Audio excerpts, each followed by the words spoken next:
तो आप लोगों को जो भी सवाल होगा, जैसा भी सवाल होगा रिलेटेड इस चुनाव से, 2024 का चुनाव, पहले हम लोग ये देखेंगे कि 2024 का जो चुनाव हुआ, ठीक है, लोकसभा का चुनाव हुआ। इस लोकसभा का चुनाव में आप लोग देखें कि किस तरह से जो है कि 7 चरण में चुनाव कराया गया। चुनाव कौन करवाता है ये आप लोग को पता है। चुनाव कौन करवाता है?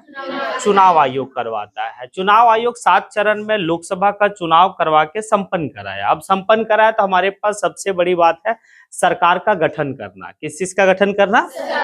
सरकार का गठन करना। अब जो सरकार की गठन होगी तो कैसे होगी, तो सारा कॉन्सेप्ट को हम लोग क्लियर समझेंगे, ठीक है, कि कैसे कैसे जो है कि सरकार का गठन किया जाएगा। तो चलिए हम लोग चलते हैं और समझते हैं सारी बात को एकदम बेहतर तरीके से। अगर किसी का फोन भी आएगा तो तुम लोग ये मत कहना फोन आ रहा है, ठीक है, फोन आने देना, कोई दिक्कत नहीं, वो होते रहेगा, फोन आते रहेगा। चलिए हम लोग देखते हैं यहाँ पे, देखो और समझो। पहली बात है कि हम लोग ये देखेंगे कि चुनाव जो हुआ 2024, हम लोग चलेंगे 2024 का चुनाव है। 2024 का चुनाव में भारत में लोकसभा का चुनाव होता है। किसका चुनाव होता है? लोकसभा का चुनाव होता है। कब होता है? 2024 में। आप लोग को पता है कि हर 5 साल में जो है कि लोकसभा का कार्यकाल समाप्त हो जाता है।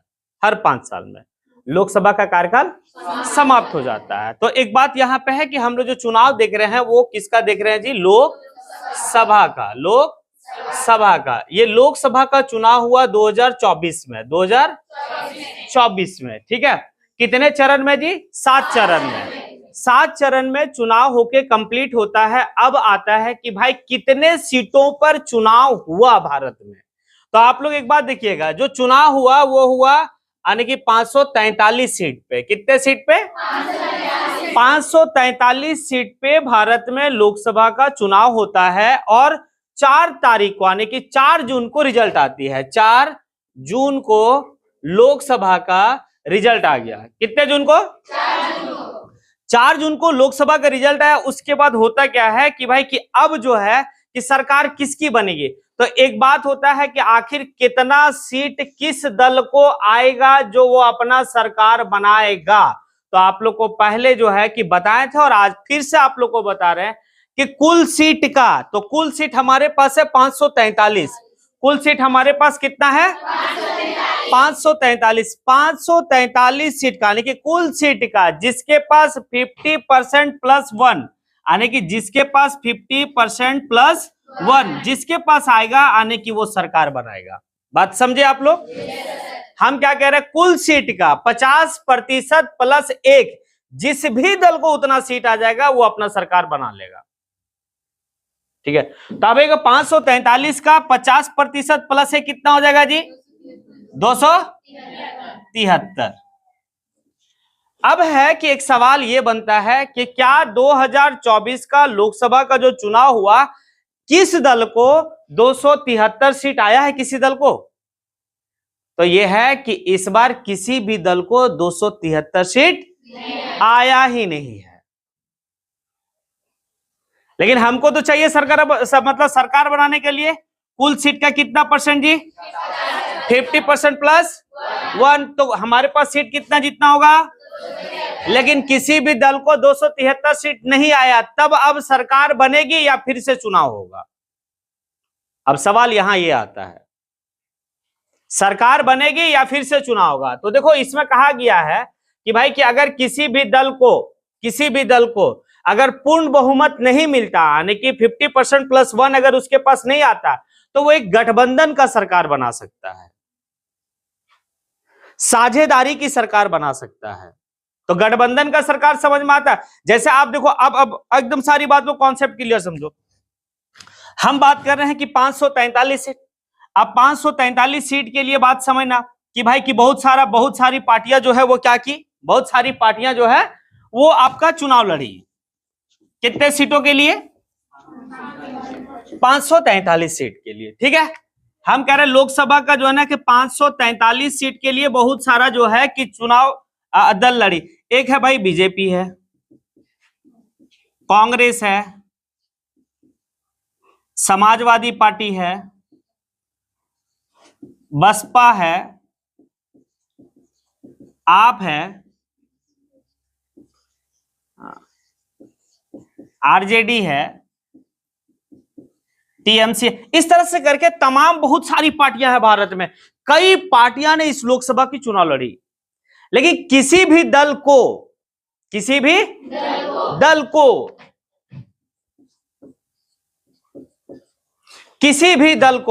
क्या है भाई, पूर्ण बहुमत नहीं मिला, यानी कि 50% + 1 किसी को भी नहीं मिला। लेकिन सबसे ज्यादा जो सीट मिला वो किसको मिला भाई, बीजेपी को मिला, 240 सीट।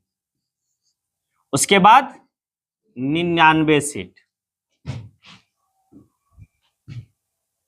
उसके बाद इसी तरह से फिर करके समाजवादी को मिला 37 सीट, टीएमसी को मिला है 29 सीट, इसी तरह से करके सबको कुछ ना कुछ सीट मिला है। ठीक है, इसको मिला 12 सीट, इसको मिला 0, इसको मिला 4, इसको मिला 4, इस तरह से और भी करके। अब एक बात बताओ, किसी भी दल को कुल सीट का 50% + 1 मिला क्या? नहीं मिला। लेकिन सबसे ज्यादा सीट किसको मिला? किसी ना किसी दल को मिला। तो किसको मिला? तो भाई ये सिंगल लार्जेस्ट पार्टी 2024 का चुनाव में आया, जो सबसे ज्यादा सीट इसके पास है, बहुमत नहीं है, सबसे ज्यादा सीट है। तो राष्ट्रपति महोदय इस बात को कहते हैं कि आप सरकार बनाने का प्रयास कीजिए, कोशिश सब जारी कीजिए। तो ये करता क्या है, ये ऐसा करता है कि भाई कि इसको तो टोटल कितना सीट चाहिए भाई सरकार बनाने के लिए? 200।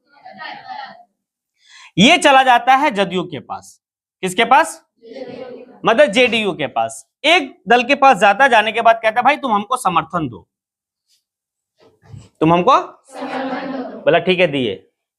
फिर कुछ दलों के पास जाता है, दिए, और ये टोटल अपना जो है कि इतना कर लेता है। लेकिन अब क्या है ना, अब यहां पर जो है कि पहले पूर्ण बहुमत की हम बात करेंगे। 2014-2019 में बीजेपी को पूर्ण बहुमत का सरकार चल रहा था, उसके पास पूरा सीट कंप्लीट रहता था, किसी को लेने की दरकार नहीं था। तो जब आने की किसी भी पार्टी को जब पूरा का पूरा सीट मिल जाएगा तो उसको पूर्ण बहुमत की सरकार वो चलाएगा अगला 5 साल तक। अगर उसको नहीं मिलता है तो फिर क्या करता है, वो एक दूसरे से क्या करता है भाई, वो गठबंधन करता है, और गठबंधन करने के बाद जो है कि उस सरकार को 5 साल फिर वो चलाता है। लेकिन इसमें होता क्या है कि प्रधानमंत्री अब जो है क्या करेगा कि भाई कि मंत्रिमंडल का विस्तार जो करेगा, वो ये भी सब जितने भी उसके सहयोगी दल है सभी को पूछेगा और सभी को जो है कि वो बंटवारा करेगा, सभी को बंटवारा करेगा। क्या? मंत्री। अब कहता है कि भाई कि जब पूर्ण बहुमत की सरकार हमारे पास नहीं है और हमें कोई दूसरा कोई जो है वो क्या किया है कि सहयोग किया है, तो वो तो कुछ ना कुछ लोभ और लालच में किया होगा। हाँ, तो जब उसको लोभ लालच पूछा गया भाई किस चीज को लेकर, भाई भला हमको जो है कि कैबिनेट में जो अपनी सरकार है उस सरकार में हमको मंत्रालय चाहिए, फलाना फलाना मंत्रालय चाहिए, अगर तुम इस काम को करेगा तो हम तुमको साथ देंगे, नहीं करेगा तो भैया हम चुपचाप से हैं, हम तुमको साथ नहीं देंगे। अब मजबूरन जो है कि इसको करना क्या होगा कि भाई मंत्री इसको देना होगा कुछ ना कुछ पद, ठीक है। तो जब इस तरह की मिलके जब सरकार चलेगी तो उस सरकार को हम लोग कहेंगे गठबंधन की सरकार। तो 2024 का जो सरकार बनने वाली भारत में वो गठबंधन की सरकार बनने वाली है, किसी के भी पास पूर्ण बहुमत नहीं है। क्लियर जी? समझ गए? अब देखो कुछ इसका जो बेसिक हम लोग बात करेंगे, बेसिक चीज पे कि लोकसभा का चुनाव कैसे होता है, लोकसभा का, अच्छा ठीक है, फिर सरकार की गठन कैसे होगी, सरकार को जो है कि भाई कि जब सारा बहुमत आने की जब पास कर देगा तो उसके बाद उसको शपथ कौन दिलाएगा, फिर जो है कि मंत्रिमंडल का विस्तार कैसे होगा, ये सारी बात हम लोग चलते हैं। तो सबसे पहले आप लोग समझिए कि भाई कि जो लोकसभा में जो लोग जाएंगे, कहां से जाएंगे, 543 लोग, वो कौन लोग रहेंगे जो आने के चुन के जाएंगे, कैसे लोग रहेंगे, उनकी योग्यता क्या रहेगी। तो सबसे पहले ये बात समझिए कि अगर लोकसभा का चुनाव भारत का किसी भी नागरिक को अगर लड़ना है तो उसका सबसे पहले यह है कि भाई उसका 25 साल कंप्लीट होनी चाहिए। कितना? 25 साल कंप्लीट होनी चाहिए। अच्छा, इसमें यह है कि इसमें कोई शिक्षा का कोई योग्यता नहीं है, आप पढ़े लिखे हैं तो भी ठीक है और पढ़े लिखे नहीं है तो भी ठीक है। क्योंकि ये कोई जो है ये सेवा का क्षेत्र है, ये सेवा का क्षेत्र है। यहां पर कोई जो है कि वो कह सकते हैं कि इनकम का क्षेत्र वाली बात नहीं है, राजनीतिक सेवा का क्षेत्र। और सेवा का क्षेत्र में आपको कहा जाता है कि भाई आपको पढ़े हैं तो भी ठीक है, नहीं पढ़े हैं तो भी ठीक है। हम किसी को हेल्प करना चाहते हैं, उसमें पढ़ने की क्या दरकार है, लेकिन पढ़े लिखे लोग को ही जाना चाहिए, ये बात भी कहा जाता है। तो पहला काम क्या होनी चाहिए जी, 25 साल और भारत का नागरिक होनी चाहिए, भारत का नागरिक होनी चाहिए। दिवालिया और पागल नहीं होनी चाहिए उसको, और किसी सरकारी लाभपद पे नहीं होनी चाहिए। यानी कि अगर आप कोई गवर्नमेंट सर्विस में हैं और अगर आप आना चाहते हैं चुनाव लड़ने के लिए, तो पहले आपको गवर्नमेंट सर्विस से इस्तीफा देना होगा, तभी आप चुनाव लड़ सकते हैं। लेकिन एक क्षेत्र ऐसा है जहां आपकी नौकरी भी बरकरार रहेगी और आप चुनाव भी लड़ सकते हैं, वो क्षेत्र है प्रोफेसर का लाइन। अगर आप प्रोफेसर हैं, अगर आप प्रोफेसर हैं तो आपको इस्तीफा नहीं देना है। आपको क्या करना है भाई कि आपको कुछ दिन का छुट्टी लेना है, हाँ, और फिर आप जो है चुनाव लड़ सकते हैं। अगर आप चुनाव जीतते हैं तो फिर और आप 5 साल की छुट्टी ले लीजिए, जब तक आप आने की क्या है कि कोई सदन का सदस्य बन गया तो वहां पर आप वर्क करते हैं, वहां से फिर आप छोड़ के आते हैं तो आप अपना जो है कि प्रोफेसरी कर सकते हैं।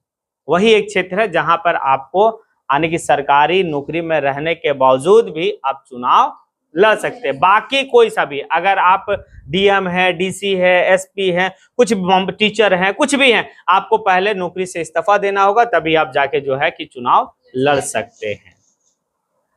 तो सरकारी लाभ पद पे नहीं होनी चाहिए। क्या क्या आप लोग को हम बताएं? पहला भारत का नागरिक, दूसरा 25 साल कंप्लीट होनी चाहिए, दिवालिया पागल नहीं होनी चाहिए, किसी सरकारी लाभ पद पे नहीं होनी चाहिए। क्लियर जी? अब होता क्या है कि अब चुनाव जो है कि होता है, निर्वाचन आयोग जो है कि चुनाव करवाती है। जब हम चुनाव जीतते हैं तो हम लोग के पास एक सर्टिफिकेट मिलता है, और वो सर्टिफिकेट मिलता है कि आप आने की लोकसभा का सदस्य होते हैं। अब लोकसभा का हम सदस्य बन जाते हैं, यानी कि 543 लोग जो है कि पूरे हिंदुस्तान से चुनकर आते हैं। तो आप लोगों को बताया गया है कि राज्य में जो सीटें की जो बंटवारा होती है, जैसे झारखंड में टोटल लोकसभा का सीट है 14, कितना है जी? 14 है। और उत्तर प्रदेश में लोकसभा का सीटों की संख्या है 80, कितना है? 80। तो एक बात बताओ भाई, झारखंड को 14 सीट मिला, उसको 80 सीट मिल गया। तो इसका आप लोग को बताया गया पहले भी कि भाई किसी भी चीज का सीट का जब वो है आवंटित किया जाता है, बंटवारा किया जाता है, तो उस प्रदेश का जनसंख्या के हिसाब से किया जाता है। क्लियर? तो सीटों की जो आवंटित की जाती है वो किसके आधार पे की जाती है? अगर आपसे सवाल पूछेगा कि अगर सीटों में जो लोकसभा की सीटों की जो आवंटित की जाती है, क्या क्षेत्रफल के हिसाब से या फिर जनसंख्या के हिसाब से? जनसंख्या के हिसाब से होता है। क्लियर जी? समझ गए? अब यहाँ पर और क्या कहता है कि जब इस तरह से होता है तो अब सदस्य है, अब सदस्यों की संख्या समझ में आ गया। कैसे आने की सदस्यों का चुनाव कैसे होता है? तो सदस्यों का चुनाव जो होता है ना, वो जनता के द्वारा होता है, आने की डायरेक्ट चुनाव होता है, प्रत्यक्ष रूप से चुनाव होता है। तो देखो, लोकसभा में जो सदस्यों की जो चुनाव होती है वो प्रत्यक्ष रूप से होता है। प्रत्यक्ष रूप से चुनाव उसको कहते हैं जिसको जनता डायरेक्ट वोट देकर चुनती है, उसको आने की क्या कहते हैं? प्रत्यक्ष चुनाव कहते हैं। तो लोकसभा की सदस्यों की संख्या का चुनाव प्रत्यक्ष होता है या फिर अप्रत्यक्ष होता है? प्रत्यक्ष होता है। यही अगर आपसे पूछेगा कि राज्यसभा सदस्यों की संख्या का चुनाव जो है कि प्रत्यक्ष होता है या अप्रत्यक्ष होता है? अप्रत्यक्ष होता है। हम जिसको चुनते हैं और वो अगर किसी को चुनेगा तो हम लोग उसको बोलेंगे अप्रत्यक्ष चुनाव। अगर आपसे पूछा जाए कि भारत का राष्ट्रपति का चुनाव प्रत्यक्ष होता है या फिर अप्रत्यक्ष होता है? अप्रत्यक्ष होता है, क्योंकि हम लोग राष्ट्रपति का चुनाव में वोट आज तक नहीं दिए। हम जिसको चुने हैं, जैसे हम विधायक को चुने हैं, हम सांसद को चुने, वो लोग मिलकर चुनता है राष्ट्रपति को, तो वो कहला जाएगा अप्रत्यक्ष। तो राष्ट्रपति का चुनाव अप्रत्यक्ष रूप से होता है, लेकिन लोकसभा का चुनाव जो होता है वो प्रत्यक्ष रूप से होता है। क्लियर जी? कोई कंफ्यूजन यहाँ? तो चुनाव ये हो गया। अब देखो यहाँ पर कहता है कि सरकार का गठन, तो सरकार का गठन का आप लोग को फॉर्मूला बता दिया गया। कुल सीट का आने की कितना परसेंट? 50% +1 की प्रावधान है, जिसके पास आने की सीट रहेगी उसका बन जाएगा। अगर कोई भी सदन का सीटों की संख्या अगर 100 है तो कितना सीट वो लाएगा? कोई भी दल जो अपने बलबूते सरकार बना लेगा, कितना सीट लाएगा? तो कितना सीट होगा? 51 सीट होगा। कितना सीट? 51 सीट है। एकदम इजी वे में है, हमको समझना है। अगर कोई पूछे कि भाई कि झारखंड में जो है कि यहाँ की विधानसभा के सीटों की संख्या 81 है, इतना पे चुनाव हुआ है, तो कौन दल कितना सीट लाएगा जो यहाँ पर यानी कि सरकार बनाएगा और यहाँ का मुख्यमंत्री बन जाएगा?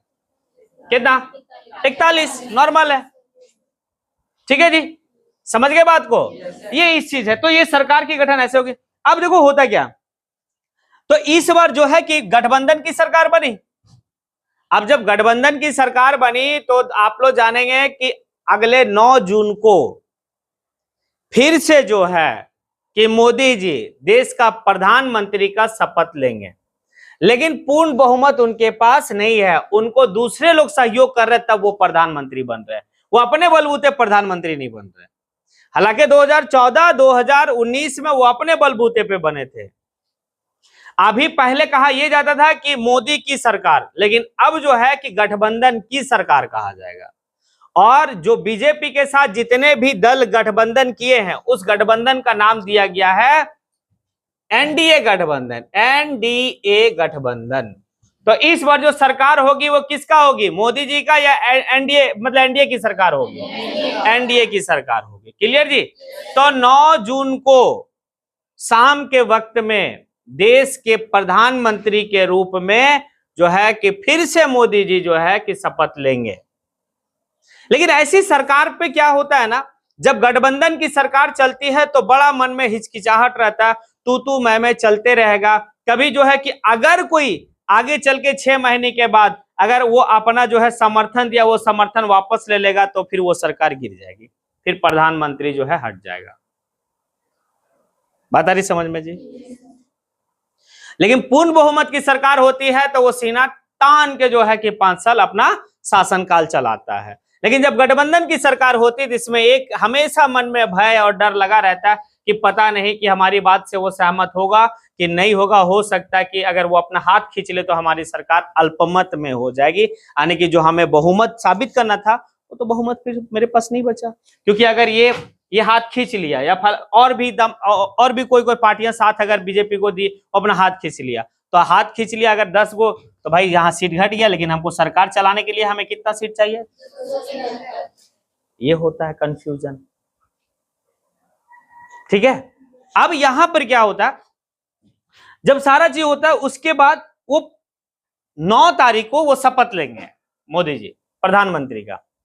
अब आप लोग को यह समझना होगा कि शपथ दिलाता कौन है।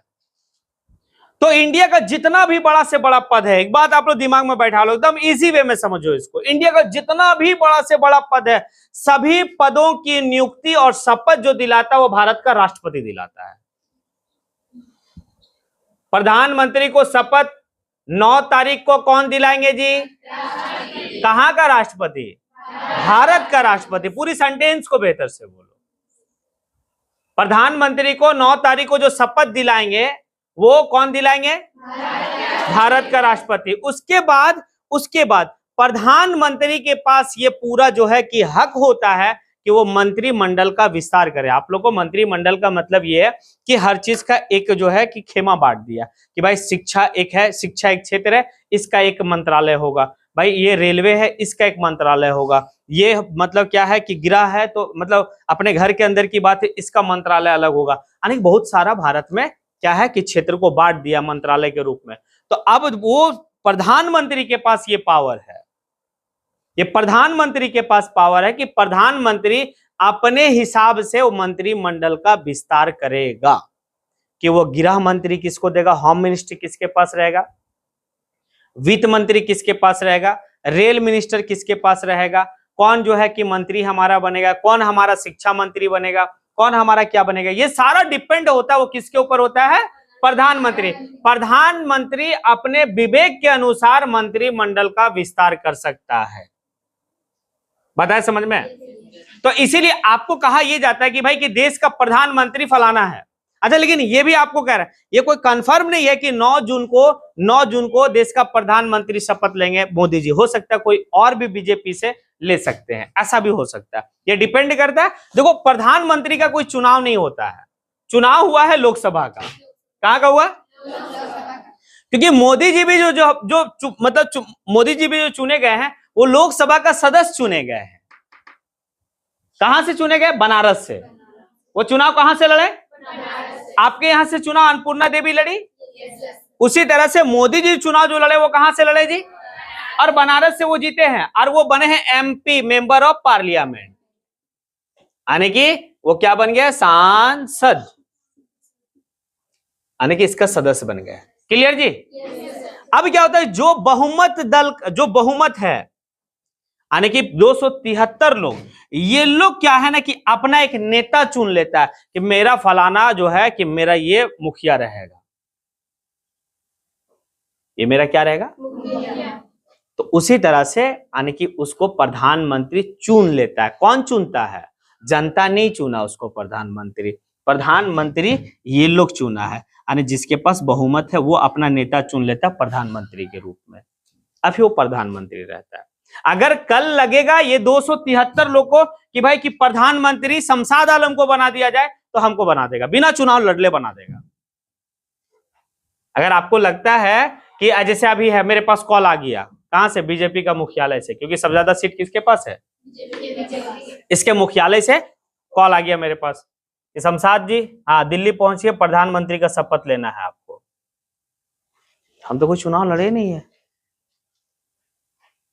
अब भाई प्रधानमंत्री बनने वाले हम, उम्र तो हो गया ना मेरा, 36-37 साल है, तब हो ही सकते हैं, क्योंकि हमको सदस्य बनने के लिए कितना उम्र चाहिए जी? हो गया। तो अब इसमें यह प्रावधान है कि कोई भी व्यक्ति आने की अगर बिना चुनाव लड़े प्रधानमंत्री बनता है या मुख्यमंत्री बनता है या मंत्री बनता है, तो उसको अगले 6 महीने के अंदर में ये दोनों सदन में से किसी एक सदन का सदस्यता लेना पड़ेगा। बताया समझ में? हम कह रहे हैं कि हम चुनाव नहीं लड़े, बात समझो, हम चुनाव उसके बाद जब हम चुनाव नहीं लड़े तो ऐसे कंडीशन में क्या ना कि हमको प्रधानमंत्री लोग बना रहे हैं। कौन? ये लोग, ठीक है, जिसके पास बहुमत है, ये लोग प्रधानमंत्री बना रहे हैं। हम चुनाव लड़े हैं क्या? लेकिन हम जाके प्रधानमंत्री का शपथ 9 जून को ले लिए, ठीक है। अब कहता है कि आप शपथ ले लिए, प्रधानमंत्री बन गए, लेकिन अगले 6 महीने के अंदर में, अगले 6 महीने के अंदर में ये दोनों सदन में से कोई एक सदन की सदस्यता लेनी पड़ेगी, यानी कि आपको चुनाव लड़ना पड़ेगा और किसी एक सदन का सदस्यता लेना होगा, यानी कि आपको चुनाव जीतना होगा। तो यहां तो चुनाव हो गया, फिर यहां तो यहां ऐसा हो सकता है कि किसी व्यक्ति को हम खाली करवा दिए कि भाई कि तुम जो है किस सीट को छोड़ दो, अपने पद से त्याग पत्र दे दो, यहां हम चुनाव लड़ेंगे और हम जीतेंगे और फिर हम जो है प्रधानमंत्री कंटिन्यू रहेंगे। या फिर यहां कोई सीट खाली है तो यहां से हमको जो है कि चुन के लोग भेज दिया, फिर हम यहाँ की सदस्यता ले लिए, तो हमारी प्रधानमंत्री जो है पद कंटिन्यू 5 साल तक रहेगी। बात आ गया समझ में? बिना चुनाव मतलब लड़े भी आप देश में प्रधानमंत्री, मुख्यमंत्री, मंत्री बन सकते हैं, लेकिन अगले 6 महीने के बाद आपको किसी भी सदन का, यानी कि अगर आप यहां पर इसका है तो दोनों सदन में से, राज्यसभा और लोकसभा में से किसी एक सदन की सदस्यता लेनी पड़ेगी। क्लियर जी? बात आ गया समझ में? तो प्रधानमंत्री का कोई चुनाव होता है क्या? नहीं होता है। हाँ, उन लोग जो है जिसके पास बहुमत है वो अपना नेता चुन लेता है, इसीलिए सदन का जो नेता होता है वो प्रधानमंत्री होता है, सदन का नेता, ठीक है। अब यहां पर समझो, अब जो है कि देखो अब क्या होता है, जो सबसे महत्वपूर्ण बात है इस सदन में, लोकसभा में जो सबसे पावरफुल व्यक्ति होता है वो स्पीकर होता है। कौन होता है? स्पीकर होता है। फॉर एग्जाम्पल आपके क्लास में आप समझ लो कि इस यहां पर आप लोग बैठे हैं, ठीक है। अब आप लोग जो है 543 लोग बैठे हैं। अगर आपको मॉनिटर करने वाला अगर कोई नहीं है, अगर आपको जो है कि हैंडल करने वाला कोई नहीं है, तो आप लोग ऑटोमेटिक फटाफटी कर लीजिएगा, ठीक है। और इस तरह का सदन में देखने को मिलता है, इसके ऊपर वो कुर्सी फेंक दिया, उसके ऊपर वो कुर्सी फेंक दिया, क्योंकि दोनों में तो बात बनेगा नहीं। तो लेकिन जब भी अब आपको बोलना होगा तो ये अध्यक्ष है इस सदन का, ये लोकसभा है, लोकसभा का अध्यक्ष हम बने, ठीक है। और जब हमसे आप परमिशन लगे, चाहे यहां बैठा प्रधानमंत्री भी होगा, तो जब तक हमसे परमिशन नहीं लेगा तब तक वो बोल नहीं सकता है। तो सदन का जो सबसे पावरफुल व्यक्ति होता है वो कौन होता है? स्पीकर। जिसको हम लोग सदन का अध्यक्ष कहते हैं, स्पीकर कहते हैं, चेयरमैन भी कहते हैं। इसका 3 आपको नाम बता रहे, कौन कौन सा नाम बता रहे हैं? अध्यक्ष है, स्पीकर है, चेयरमैन है। अगर आपसे पूछे कि लोकसभा का स्पीकर कौन थे 2019 के बीच में, तो ओम बिड़ला थे। कौन थे? ओम बिड़ला थे। अभी अब जो है ना, ओम बिड़ला की सदस्यता खत्म हो गई, खत्म हो गई। अभी अगर कोई है तो अभी कोई नहीं है। तो जब तक आने के, आप देखो इसी सदन के अंदर में फिर एक चुनाव हुआ, किसका? स्पीकर का। किसका? स्पीकर का चुनाव होगा। अब स्पीकर का चुनाव में क्या होगा कि भाई कि अभी अब तो, लेकिन स्पीकर का चुनाव कब होगा? जब सरकार गठन हो जाएगा उसके बाद होगा। अब देखो सरकार का गठन हो जाएगा तो वहां पर भी कोई हैंडल करने वाला चाहिए ना, एक स्पीकर के रूप में। तो एक कुछ टाइम के लिए एक स्पीकर बनाया जाता है, जिसको हम लोग कहते हैं प्रो टर्म स्पीकर। जब तक परमानेंट स्पीकर नहीं आ जाएगा, जब तक परमानेंट अध्यक्ष सदन का नहीं आ जाएगा, तब तक ये आने की क्या है कि सदन की कार्रवाई को करेगा वो। अब होता कौन है? तो कहा यह जाता है कि ये इसमें से जितने भी लोग चुने हैं 543 लोग में, 543 लोग में जितने भी लोग चुने, उसमें जो सबसे वरिष्ठ व्यक्ति है या जो सबसे अनुभवी सांसद होगा, उसको प्रो टर्म स्पीकर के रूप में उसको रखा जाता है। वो ये तब तक बना रहेगा जब तक कि एक नया स्पीकर चुनकर नहीं आ जाता है। बात आ गई समझ में? प्रो टर्म स्पीकर उसे कहते हैं जब तक मतलब स्पीकर की चुनाव नहीं होती है, और एक उसको बनाया जाता है जो एक वरिष्ठ होता है, जो अनुभवी व्यक्ति होता है, उसे बनाया जाता है प्रो टर्म स्पीकर। ठीक है। अब देखो यहां पर सारा चीज होगा, शपथ ग्रहण होगा 9 जून को होगा। अब ये बड़ा दिलचस्प होगा कि देश के प्रधानमंत्री मोदी जी जो हैं कि शपथ लेंगे 9 जून को। अब वो मंत्रिमंडल का विस्तार कैसे करेंगे?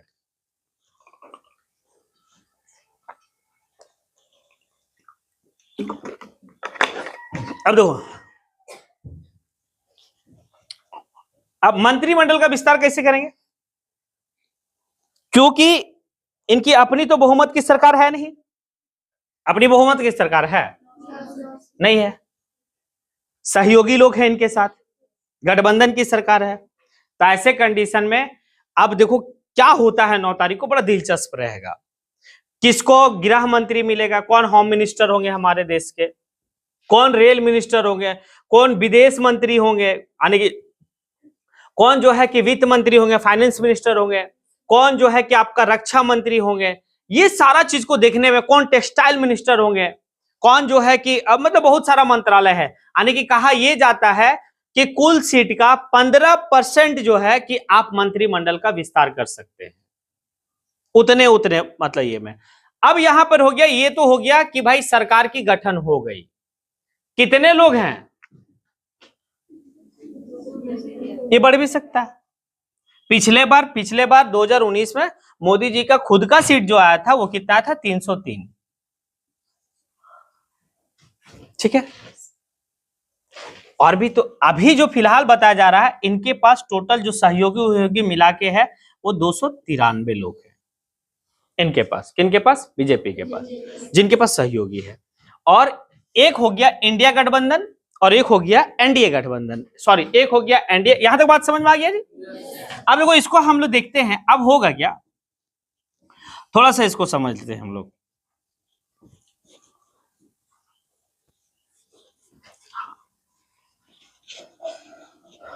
अब यहां पर देखो कि एक है एनडीए और एक है,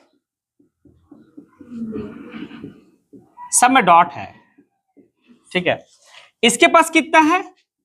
200 और इसके पास है 240-42 है शायद, 40 समथिंग ऐसा कुछ होगा। ठीक है।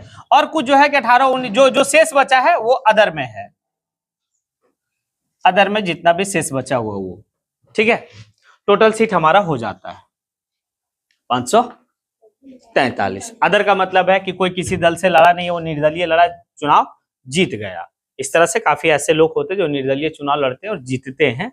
अब उसके ऊपर डिपेंड करता है कि वो किसके साथ जाना पसंद करेगा, इसके साथ जाना पसंद करेगा या इसके साथ जाना पसंद करेगा। तो उसका अपना अपना विचार होता है। किसी का विचार इसके साथ मिलता है, किसी का विचार इसके साथ मिलता है, किसी का विचार कांग्रेस के साथ मिलता है, किसी का विचार बीजेपी के साथ मिलता है। तो वो अपना अपना विचार में जा सकता है। अब यहाँ पर इसकी सरकार बन गई, बन गई, लेकिन कैसा सरकार बनी? गठबंधन की सरकार बनी। अब एक बात बताओ, ये लोग तो कहां बैठ गया? सरकार में। कहां बैठ गया? ये लोग क्या करेगा? अब ये लोग लोकसभा में जाएगा या नहीं जाएगा? जाएगा। तो एक बात समझो, एक बात कहा जाता है कि जिस देश का विपक्ष जितना मजबूत होगा वो देश उतने ही तेजी से तरक्की करेगा। अब विपक्ष का मतलब क्या होता है और विपक्ष है क्या, वो बात को समझो। अब एक है कि ये आप लोग का सदन है, ध्यान देंगे आप लोग, ये आप लोग का लोकसभा है। इस लोकसभा में हमें स्पीकर समझ लो, हम स्पीकर हैं यानी कि अध्यक्ष हैं। तो अध्यक्ष के राइट हैंड के सामने जो है वो सत्ता दल वाले बैठेंगे जिनकी सरकार रहेगी। ध्यान में रखना, हम क्या कह रहे हैं? क्या कह रहे हैं? राइट हैंड के सामने कौन बैठेगा? तो सत्ता दल यानी कि मोदी जी। और लेफ्ट हैंड के सामने वो लोग जो विपक्ष हैं यानी कि ये लोग। बात आ गया समझ में? अब कहता है विपक्ष में बैठने के लिए कुल सीट का 10% आनी चाहिए। जिस दल को, आप लोग को बताया दो बात, मतलब पहला ये बताया कि किसी भी दल को सरकार बनाने के लिए कुल सीट का 50% +1 चाहिए। उसी तरह से किसी दल को विपक्ष में बैठने के लिए उसको कितना आने चाहिए? कुल सीट का 10%। जिस भी दल को सीट आएगा वो विपक्ष में बैठेगा। तो एक बात बताओ, 543 सीट का 10% कितना हुआ जी? अरे 543 का 10% कितना हुआ? हाँ बोलो बोलो बोलो। हाँ ठीक है, 5354 है ना।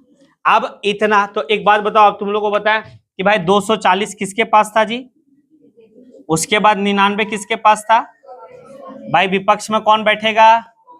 तो कांग्रेस अध्यक्ष के लेफ्ट हैंड के सामने बैठेगा और इसके साथ जो दल है। तो बहुत लोगों का कहना है भैया हम सरकार का समर्थन नहीं करेंगे, हम विपक्ष में बैठना पसंद करेंगे, यानी कि कांग्रेस के साथ बैठना पसंद करेंगे। अब विपक्ष का काम क्या होता? ये तो सरकार चला रहा है, बात समझना, ये सरकार चला रहा है। पक्ष वाले लोग क्या कर रहे हैं? सरकार चला रहे हैं। क्योंकि अब जिस समय चुनाव में ये दोनों दल गए थे, ये और ये, जब ये लोग गए थे तो वो लोग आप लोग से, जनता से वादा किया था, हम लोग से वादा किया था कि भाई कि अगर हमारी सरकार बनेगी तो हम या करेंगे, वाह करेंगे, दिस करेंगे, दैट करेंगे, अट करेंगे, पट करेंगे, बहुत सारी वैकेंसियां देंगे, नौकरी देंगे, ये देंगे, वो देंगे। बोला ना जी? लेकिन अब भाई देगा कि नहीं देगा, अगले 5 साल में क्या करेगा, जो वादा किया था वादा पूरा करेगा, उसके ऊपर विपक्ष वाले लोग का नजर रहेगा।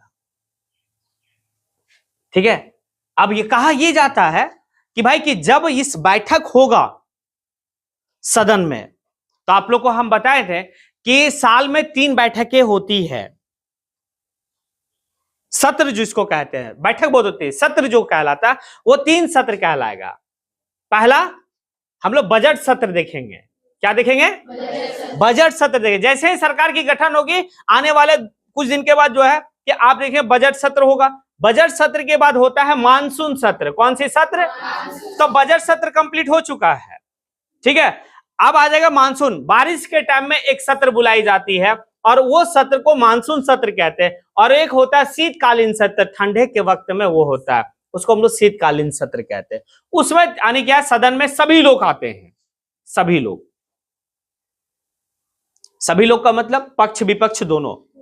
अब क्या है ना कि अब जो है कि विपक्ष वाले लोग जो है कि वो कहता कि अध्यक्ष महोदय के मैं माध्यम से पूछना चाहता हूं फलाने मिनिस्ट्री से या फलाने मंत्री से कि आपने अपने विभाग में कौन कौन काम किया जो जनता के हित में किया है। क्या आपने जो वादा किया था वो वादा जनता से जो किया था वो आपने वादा पूरा किया? ये सवाल किससे किया? सत्ता दल वाले से। कौन किया? विपक्ष वाले। क्योंकि ये जनता का सवाल को उठाएगा कहां? सदन में। क्योंकि आपने वादा किया था। अगर आप जनता का वादा खिलाफी करेंगे तो फिर ये विपक्ष जितना मजबूत रहेगा, आपको जो है कि आपके ऊपर चढ़ाई करते रहेगा। अब इस बात को जो है कि आपको डर लगेगा कि अब भाई अगर अगले इस बार नहीं करेंगे तो अगले सत्र में फिर ये लोग जो हंगामा करेगा। तो इसीलिए कहा जाता है कि जिस देश का विपक्ष जितना मजबूत होगा उस देश की लोकतांत्रिक स्थिति और विकास उतने ही तेजी से होता है। बात आ गया समझ में? विपक्ष का काम ये होता है, और विपक्ष का काम ये होता है कि फिर जनता के बीच में जाना और फिर लोगों को बताना कि सरकार तुमसे वादा की थी कि भाई कि तुम लोग को रोजगार देंगे, क्या दिया?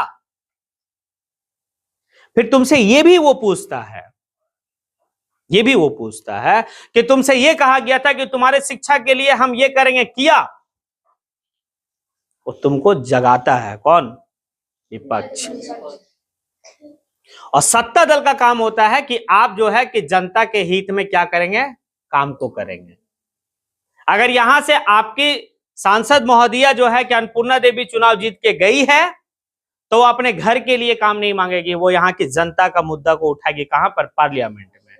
और वहां से सरकार से वो क्या करेगी कि मुद्दा उठाएगी, यहाँ की तकलीफ, यहाँ पर जिस चीज की डिमांड है, यहाँ लोग बेरोजगार हैं, यहाँ जो है कि शिक्षा के लिए बहुत बेहतर कुछ नहीं है, तो भाई उसके लिए वहां आवाज उठाएगी और वहां से खींच के लाएगी और यहाँ पर शिक्षा के लिए काम करेगी, वो रोजगार के लिए काम करेगी। और अगर नहीं करती है तो आने वाले वक्त में फिर 5 साल के बाद चुनाव होता है, क्योंकि आप लोग को पता है कि लोकसभा की सदस्यों की जो कार्यकाल होती है वो महज 5 साल होती है। हर 5 साल में जो है कि लोकसभा का चुनाव होना है, हर 5 साल में। बता रही समझ में? और इस लोकतंत्र में यही खूबसूरती है कि कोई परमानेंट नहीं है, क्योंकि यहां जनता मालिक है। कौन मालिक है? जनता मालिक है। और जनता को एक चीज तो जरूर कम से कम अपने दिमाग में बैठाना चाहिए कि हम सरकार से हमेशा जो है कि सवाल करें। अगर वो हमसे जो वादा किया है इस चुनाव में, या फिर जिसको आप वोट दिए हैं, आप उससे वादा कीजिए, आप उससे सवाल कीजिए। आप पढ़े लिखे जनता है, आप सवाल कीजिए कि आपने हमारे लिए क्या किया। और अगर आप किसी को वोट मांगते, मतलब आपके पास कोई वोट मांगता है, वोट आप देते हैं, तो आप अपने दिमाग में रखिए कि भाई कि हम शिक्षा के लिए, विकास के लिए, देश के लिए, राष्ट्र के लिए, ये सभी चीज के लिए, अपने बच्चों के भविष्य के लिए हम वोट करें, ना कि जाति, धर्म और ये वो, इस सब के रूप में वोट नहीं करना चाहिए लोकतंत्र में। ऐसे सरकार चलेगी। तो 9 तारीख को हम लोग को बड़ा विस्तार रूप से देखना होगा, इसीलिए आप लोग के साथ डिस्कस नहीं कर रहे थे, क्योंकि 9 तारीख को जब सरकार गठन हो जाएगी उसके बाद फिर और बेहतर तरीके से यहां पर बात होगी। अब पूरा जो देश चलेगा वो यहीं से चलेगा, ठीक है? ये आप लोग को लोकसभा के बारे में कुछ बातें बताई गई। राज्यसभा एक अलग फॉर्मूला है। ये संसद का 2 सदन है, लोकसभा और इसका कार्यकाल 5 साल है, तो इसका कार्यकाल 6 साल है। इसके लोग जो होते हैं वो अस्थायी होते हैं, इसके लोग अस्थायी होते हैं, परमानेंट होते हैं, और ये जो है टेम्पोररी होते हैं, ठीक है जी? तो इसको एक अलग क्लास में हम लोग देखेंगे। यहां पर जो है कि 543 सीट है और 2 सीट जो है कि राष्ट्रपति एंग्लो इंडियन को मनोनीत करता है। अगर आपसे सवाल यह पूछा जाए कि राष्ट्रपति के द्वारा लोकसभा में कितने सदस्यों को मनोनीत किया जाता है? 2 सदस्यों को। अभी आपसे पूछा जाएगा कि निर्वाचित क्षेत्र से चुन के आने वाले सदस्यों की संख्या कितनी है, तो 543। कितना? और यह पूछा जाएगा कि अभी वर्तमान में लोकसभा में कुल सदस्यों की संख्या कितनी है, तो 545, क्योंकि 2 सीट जो है वो कौन चुना है? राष्ट्रपति मनोनीत किया। वहां चुनाव नहीं हुआ, मनोनीत किया गया। कैसे व्यक्तियों को? एंग्लो इंडियन को। कैसे व्यक्तियों को? एंग्लो इंडियन को। और 1-2 चीज और रखना, अगर आप सदन की कार्रवाई से कंटिन्यू, अगर आप 60 दिन तक अनुपस्थित रहते हैं तो आपकी पद रिक्त समझी जाएगी। अनुपस्थित रहते हैं तो रिक्त समझी जाएगा, यानी कि पद आपकी खाली हो जाएगी। आपको चुना है किस चीज के लिए जी? आपको चुना है कि भाई आप सदन जाइए, सदन में हमारे लिए कानून बनाइए, क्योंकि सदन में बनता क्या है? कानून। हमारे लिए, देश के लिए, जनता के लिए ये जितना भी विधेयक है वो यही बनता है। किसी भी चीज को नया हमें कानून लाना है, किसी भी चीज में संशोधन करना है, वो सारा काम यहीं पे होगा, इस सदन में। यह है 2024 का चुनाव। अगर आप लोगों को कुछ इसमें पूछना है, कुछ देख ये करना है तो आप पूछिए। फिर आपको बहुत ऐसा पॉइंट है, अभी बहुत सारी कार्रवाई होती है। ये अभी सरकार का हम गठन की बात की है, बहुत सारी कार्रवाई है, इसका बहुत मतलब और भी चीज है, हम लोग और भी देखेंगे, लेकिन अभी इसमें से कुछ पूछना है वो बताओ आप लोग।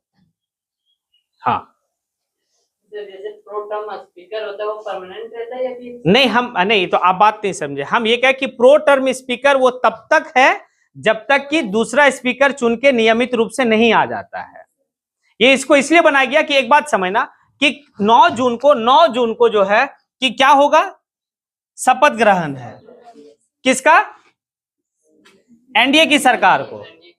उस प्रधानमंत्री के पद के रूप में जो है कि एक अनुमान लगाया जा रहा है कि मोदी जी फिर से लेंगे।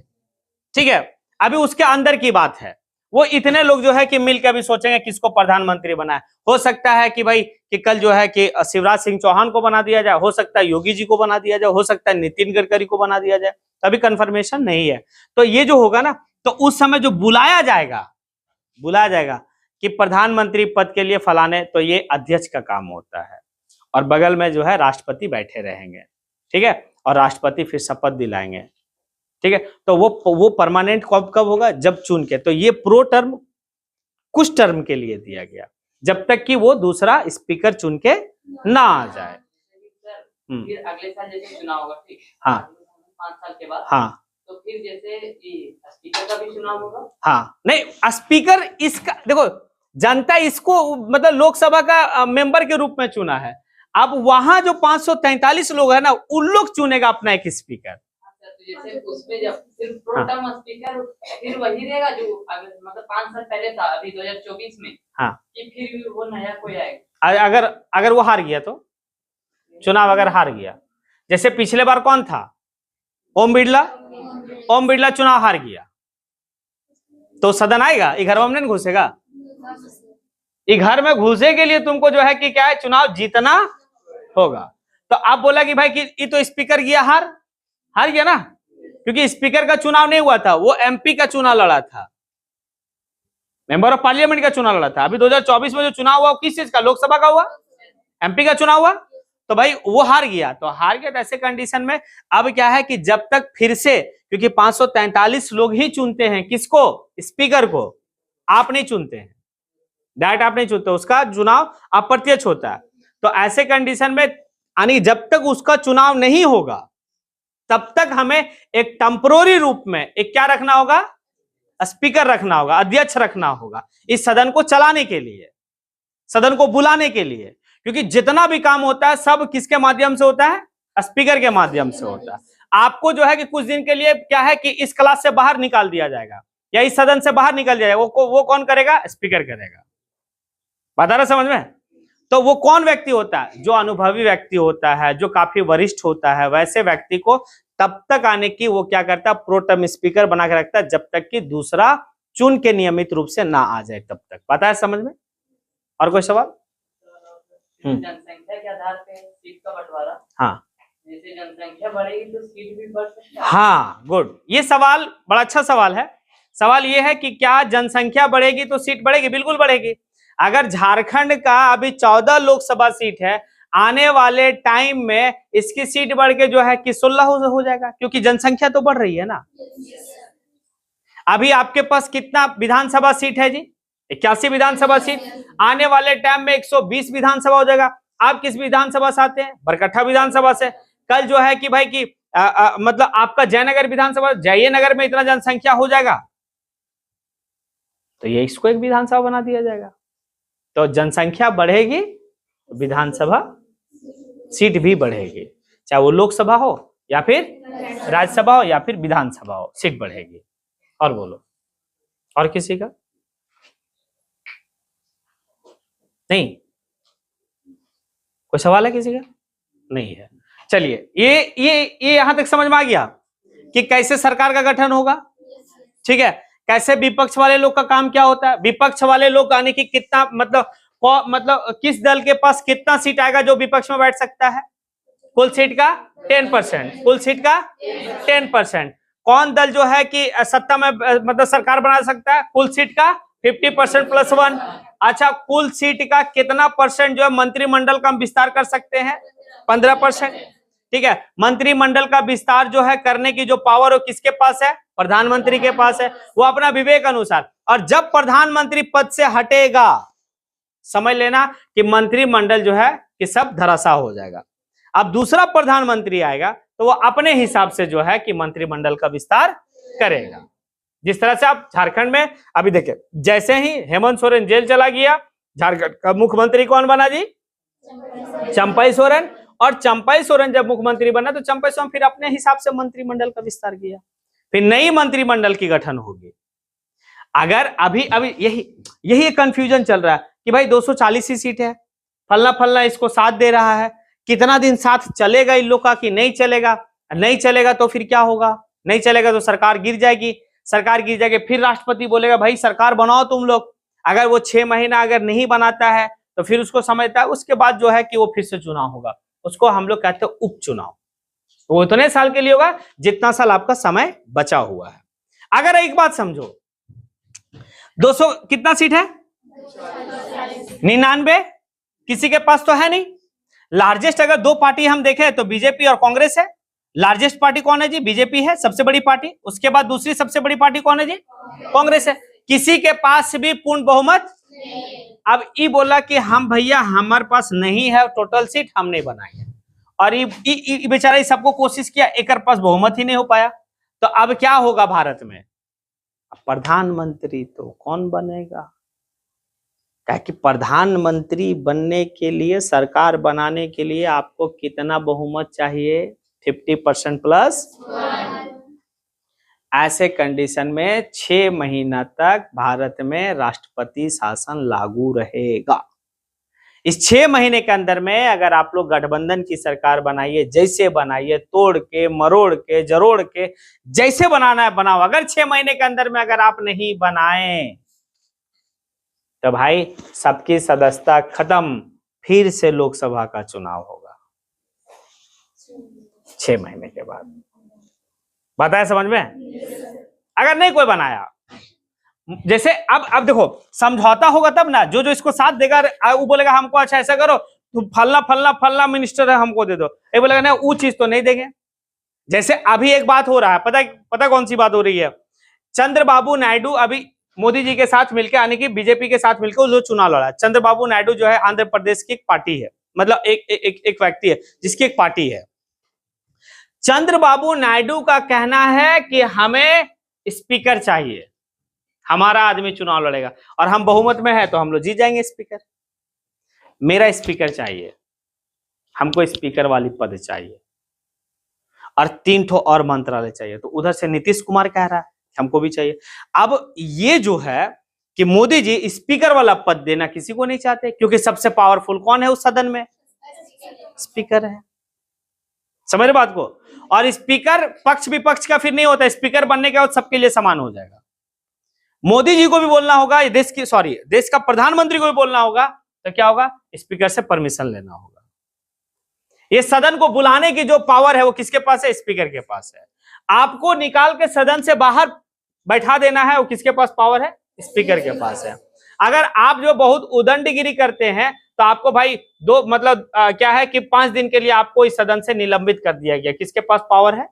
स्पीकर के पास है। अगर तुम इस दल से उठ के उस दल में चल गया तो तुम सही किया कि गलत किया नहीं किया, वो सारा जो है कि कैलकुलेशन करने की पावर किसके पास है? स्पीकर के पास है। तो इसीलिए चंद्रबाबू नायडू का कहना कि हमें स्पीकर चाहिए, मंत्रालय। अभी लोग में नई बात बन पाया तो क्या होगा? 9 जून को जो है वो चुनाव नहीं मतलब शपथ ग्रहण समारोह नहीं हुआ तो क्या होगा? तो यहां देश में राष्ट्रपति शासन लागू हो जाएगा। फिर राष्ट्रपति देश का आने की बागडोर को चलाएगा। तो राष्ट्रपति के पास जो है जितना 3 सेना है, वो 3 सेना के जितने प्रमुख है सब अपना अपना विभाग को संभाले। कोई रक्षा तो कोई ये को वो, क्या कि देश तो चलाना है ना हमको। सरकार का गठन नहीं हुआ, किसी के पास पूर्ण बहुमत नहीं है, सरकार का गठन नहीं हुआ। तो ऐसे कंडीशन में हम क्या करेंगे? राष्ट्रपति शासन लागू होगा, राष्ट्रपति फिर देश को चलाएगा। कब तक? 6 महीने तक। और अगला पार्टी को बोलेगा तुम्हारे पास 6 महीने का समय है, तुम लोग सरकार बनाओ, नहीं तो फिर जो है कि सबकी सदस्यता खत्म। लोकसभा में जितने आप लोग चुन के आए थे सबकी सदस्यता खत्म, उसके बाद फिर से चुनाव होगा। अभी तुम लोग मत कहना अगर फिर नहीं हुआ तो मन में आ गया कि फिर नहीं। तो ऐसा नहीं है, फिर जो है कि मन बदलता है लोगों का, गठबंधन होगा होगा बनेगा। समझ गए, समझे जी? हाँ बोलो। जैसे कि लोकसभा में 543 सीट होता है, हाँ तो मतलब जितना सीट है 543 सब में बीजेपी का, मतलब बीजेपी की पार्टी वाले लोग ही बैठते हैं या फिर 273 में सीट में बैठते हैं? क्वेश्चन बोलो फिर से। जैसे कि लोकसभा में 543 सीट है, तो उस पूरे सीट में बीजेपी की पार्टी वाले लोग बैठते हैं या फिर 273 सीट में बैठते हैं बीजेपी पार्टी वाले लोग? तो जो जीता है। जैसे कि 543 सीट है, 543 सीट है, हाँ ठीक। तो पूरा सीट में बीजेपी का सरकार बना? पूरा सीट में नहीं, मतलब 543 सीट बीजेपी जीत गया? नहीं, जैसे कि 273 सीट जीता। हाँ बीजेपी वाले। हाँ ठीक। 273 सीट में ही वो बैठा है, बाकी जितना बचा उतना में विपक्ष वाले लोग है ना, लोग इधर वाला विपक्ष वाला लोग बैठा है। वो कितना सीट जीता? 273। कौन? बीजेपी। तुम्हारा कहना है कि बीजेपी 273 सीट जीत गया, तो बाकी जो शेष सीट बचा वो कौन जीता? कोई ना कोई तो जीता होगा, वो तो सीट खाली नहीं होगा, क्योंकि चुनाव जो हुआ वो कितने सीट पे हुआ, तो कोई ना कोई जीता, तो जो जीता वो बैठेगा विपक्ष में। वो 273 सीट बोली ना तुम, वो 273 जितना सीट जीतेगा तो उतना में वो पार्टी का लोग बैठेगा, बाकी जितना सीट नहीं जीता बाकी रहा उतना में विपक्ष वाले लोग बैठे। हाँ, जो जीता है सीट, विपक्ष वाले लोग कम जीता, जिसके पास है, जैसे कांग्रेस के पास 99 लोग है तो 99 लोग बैठेगा इस साइड में, और भी लोग है और लोग बैठेगा इस साइड में। और इसको अगर इधर साथ दे दिया ये लोग, अगर छोड़ दो कुछ और भी दल है इधर साथ दे दिया, तो फिर सत्ता दल के साथ बैठेगा ही। मतलब ये है कि दो तरफ बैठने की रॉ बना हुआ है। ये अध्यक्ष बीच में बैठता है, राइट हैंड के सामने, ठीक है, बहुमत वाले जिसके पास सरकार है, और लेफ्ट हैंड के सामने जिसके पास सरकार नहीं है। तो जिसके पास सरकार नहीं वो विपक्ष में बैठा है, जिसके पास सरकार है वो सत्ता दल में बैठा, पक्ष में बैठा है। बता समझ? और कुछ और किसी को? चलिए अब ये है, अब 9 तारीख को आप लोग देखिए कि 9 तारीख को क्या होता है।